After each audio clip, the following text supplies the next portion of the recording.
తెలుగు రాష్ట్రాలకు చెందిన మాజీ ముఖ్యమంత్రులు వైఎస్ జగన్మోహన్ రెడ్డి అలాగే కల్వకుంట్ల చంద్రశేఖరరావు అరెస్ట్ కాబోతున్నారా? అసలు అరెస్ట్ అయ్యేటువంటి ప్రసక్తి ఉందా అనే దాని మీద మనం పూర్తి స్థాయిలో విశ్లేషణ చేసుకుందాం. ప్రస్తుతం మనతో పట్టినారు ప్రముఖ రాజకీయ విశ్లేషకులు, ప్రముఖ సీనియర్ జర్నలిస్ట్ సిఎస్ రావు గారు. వారితో మాట్లాడదాం. సార్ నమస్తే. సార్ నమస్తే. తెలుగు రాష్ట్రాల మాజీ ముఖ్యమంత్రులైనటువంటి వైఎస్ జగన్మోహన్ రెడ్డి, కల్వకుంట్ల చంద్రశేఖరరావు వీరు అరెస్ట్ కాబోతున్నారా? అసలు అరెస్ట్ అయ్యేటువంటి అవకాశం ఉందా అంటే ఏం చెప్తారు? ఏ ఇద్దరు తెలుగు వాళ్ళు ప్రపంచంలో ఎక్కడ కలిసినా రాజకీయాలతో సంబంధం ఉన్నటువంటి వాళ్ళు ఖచ్చితంగా ఈ ప్రశ్న వేసుకుంటారు. ఇది ఒక పెద్ద $1 మిలియన్ ప్రశ్నలాగా మిగిలిపోతుంది. ఓకే, అసలు వీళ్ళిద్దరిని అరెస్ట్ చేస్తారా చెయ్యరా? ఇది ఒక పెద్ద టాపిక్ అనమాట, ఒక చర్చ పొలిటికల్ వర్గాల్లో. ఎందుకు అని అంటే ఇప్పుడు జగన్మోహన్ రెడ్డి గారి మీద 12 సిబిఐ కేసులు, దాదాపు 8-9 ఈడీ కేసులు ఉన్నాయి. ఆయన బెయిల్ మీద ఉన్నారు. వ్యక్తిగత హాజరు నుంచి కూడా మినహాయింపు పొందారు. వ్యక్తిగత హాజరు కూడా కావట్ల ఏసీబీ కోర్టులో. ఆయన ఇంతకుముందు నాంపల్లి కోర్టులో వ్యక్తిగతంగా హాజరయ్యేవాళ్ళు ప్రతి శుక్రవారం కూడా. కానీ ఇప్పుడు ఆయన ముఖ్యమంత్రిగా 2019 అయిన తర్వాత రిక్వెస్ట్ పెట్టుకుంటే ఆయనకి వ్యక్తిగత హాజరు నుంచి మినహాయింపు ఇచ్చారు. ఆయన ముఖ్యమంత్రి అయిపోయిన తర్వాత కూడా ఇప్పటికి కూడా సిబిఐ వాళ్ళు ఆయన ముఖ్యమంత్రి కాదు, ఇప్పుడు కోర్టుకి హాజరు కావాలని చెప్పి వాళ్ళు పిటిషన్ వేయాలి. వాళ్ళు పిటిషన్ వేయాల. కోర్టు దానికి అది స్వయంగా రియాక్ట్ అయ్యి పిలిపించండి అని చెప్పి అడగదు. వీళ్ళు సిబిఐ వర్సెస్ జగన్మోహన్ రెడ్డి కదా కేసు, కాబట్టి సిబిఐ వాళ్ళు పిటిషన్ వేయాలి, సిబిఐ వాళ్ళు వేయాల. సో కాబట్టి ఆయన వ్యక్తిగత హాజరు కూడా కావట్లేదు. కాబట్టి అసలు ఆ కేసు విచారణకి రావట్లేదు. సుప్రీంకోర్టు చెప్పింది 1 ఏడాది లోపల పొలిటీషియన్స్ కేసులు విచారించేసి తేల్చేయండి అని చెప్పి. కానీ సుప్రీంకోర్టు చెప్పినా కానీ రియాక్ట్ కావట్లేదు. ఇది ఒక ఎపిసోడ్ జగన్మోహన్ రెడ్డి గారిది. ఇక తాజాగా లిక్కర్ కేసులో ఆయన పేరులో దాదాపు 10-15 చోట్ల రెండో షార్ట్ షీట్లో పొందుపరిచారు. ఇప్పుడు ఫైనల్గా వేసిన షార్ట్ షీట్లో కూడా పొందుపరిచారని చెప్పి చెబుతున్నారు. మరి ఈ లిక్కర్ కేసు ఒకటి వేలాడుతుంది. మరి ఆ పాత కేసుల్లో 16 నెలల పాటు జైలు జీవితం గడిపి బెయిల్ మీద ఉన్నారు 12 సంవత్సరాల నుంచి జగన్మోహన్ రెడ్డి గారు. ఇప్పుడు కొత్త కేసు మేడ మీద వేలాడుతుంది. మరి ఆయన్ని ఎందుకు అరెస్ట్ చేయట్లేదు అని అంటే జగద్విదితం. ఢిల్లీ పెద్దల యొక్క ఆశీస్సులు ఉన్నాయి, అందుకే అరెస్ట్ కావట్లేదు అనేది. సేమ్ ఇలాంటి ఎపిసోడే తెలంగాణలో కేసీఆర్ గారి విషయంలో ఇప్పుడు తాజాగా తెర మీదకి వచ్చింది. చర్చించుకుంటున్నారు. ఏంటి, ఆల్రెడీ చంద్రఘోష్ కమిషన్ వేశారు, కాళేశ్వరం మీద విచారించారు, నివేదిక ఇచ్చారు. ఆ నివేదిక మీద అసెంబ్లీలో చర్చించారు, అసెంబ్లీలో తీర్మానం చేసి ఈ కేసుని సిబిఐకి అప్పచెప్పాలనేటువంటి నిర్ణయం తీసుకొని ఒక లెటర్ రాశారు సిబిఐకి. వేస్తే ప్రవీణ్ సూద్ డైరెక్టర్ సిబిఐ, ఆయన ఈ లెటర్ అందుకోగానే ఇమీడియట్గా 2వ రోజు 3వ రోజు హైదరాబాద్ వచ్చేసారు. ఆయన స్పీడ్ని చూసి రేపు ఎల్లుండో కేసీఆర్ గారిని అరెస్ట్ చేయబోతున్నారు అనేటువంటి ఒక పెద్ద చర్చ నడిచింది. సీన్ కట్ చేస్తే ఆయన హెల్త్ బాగాలేదని చెప్పి వెళ్ళిపోయాడు 2 రోజుల క్రితం. తిరిగి మళ్ళీ వెళ్ళిపోయారు. అసలు ఎందుకు వచ్చారు అంత స్పీడ్గా?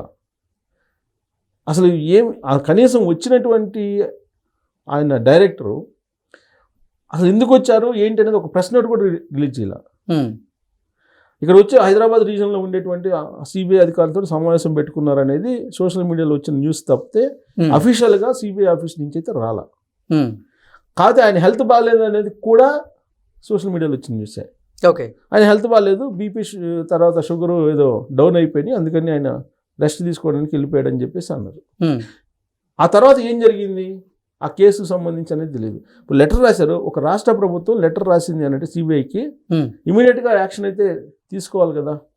ఒక వ్యక్తి రాస్తే కొన్ని దానికైనా ఆధారాలు ఉన్నాయా లేవా అనేది కొంచెం చెక్ చేసుకొని టైం తీసుకొని అప్పుడు రంగంలో దిగుతారు. ఒక రాష్ట్ర ప్రభుత్వం అసెంబ్లీలో తీర్మానం చేసి కాళేశ్వరం ప్రాజెక్టులో ఇంత అవినీతి జరిగిందని చెప్పి చంద్రఘోష్ కమిషన్ మాజీ జస్టిస్ ఆయన ఆధ్వర్యంలో విచారణ అంతా చేసి కాళేశ్వరంలో అవినీతి జరిగింది, నిర్వహణ లోపం ఉంది, టెక్నికల్గా తప్పులు చేశారు అని చెప్పి వాళ్ళు నివేదిక ఇస్తే ఆ నివేదికను పంపిస్తూ లెటర్ రాస్తే సిబిఐకి ఇప్పటి వరకు రంగంలో దిగల. ఒక రాష్ట్ర ప్రభుత్వం రిక్వెస్ట్ చేస్తే అంటే దీన్ని ఏమనుకోవాలి?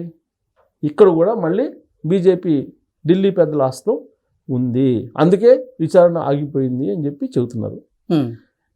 మరి ఇప్పుడు నరేంద్ర మోడీ గారి గురించి విశ్వగురువు అని అంటున్నారు. నేనే శివుణ్ణి గరళాన్ని అడ్డం పెట్టుకొని ఉన్నాను అని చెప్తున్నారు.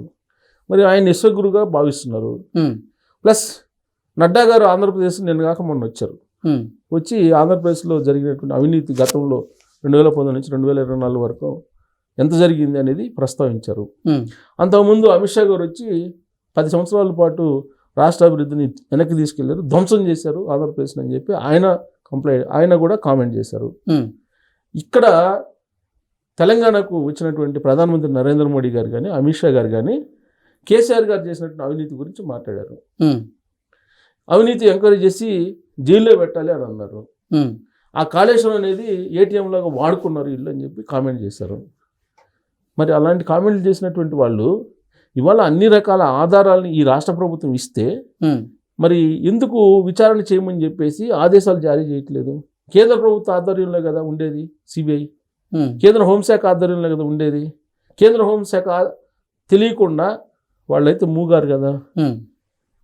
మరి ఆంధ్రప్రదేశ్లో చూస్తే జగన్మోహన్ రెడ్డి గారి కేసులు, తెలంగాణలో చూస్తే కేసీఆర్ గారి కేసులు మరి ఎందుకు విచారణకి నోచుకోవట్లేదు?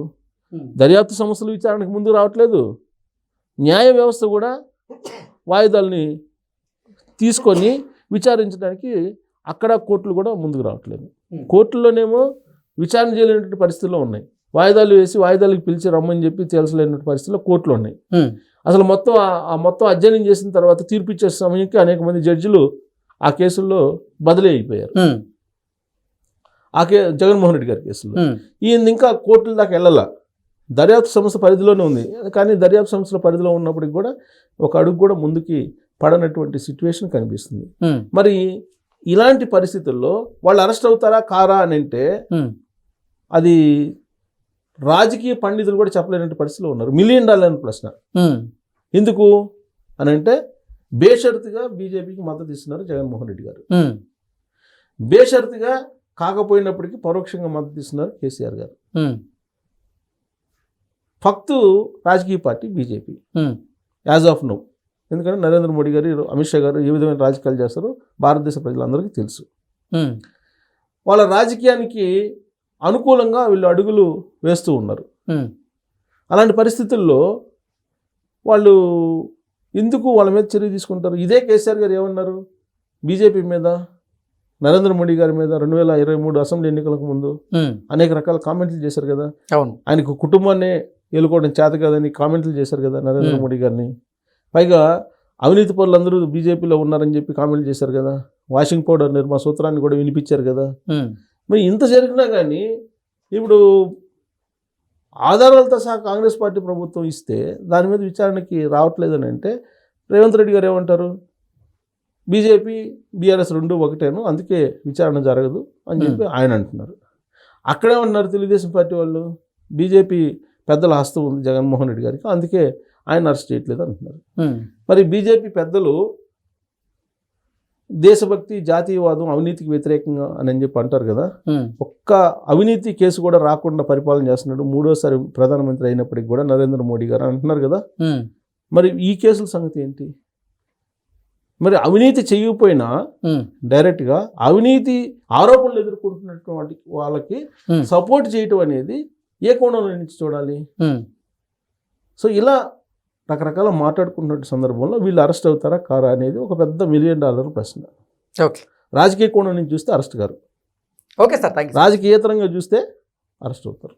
Okay, okay sir, thank you so much. Thank you.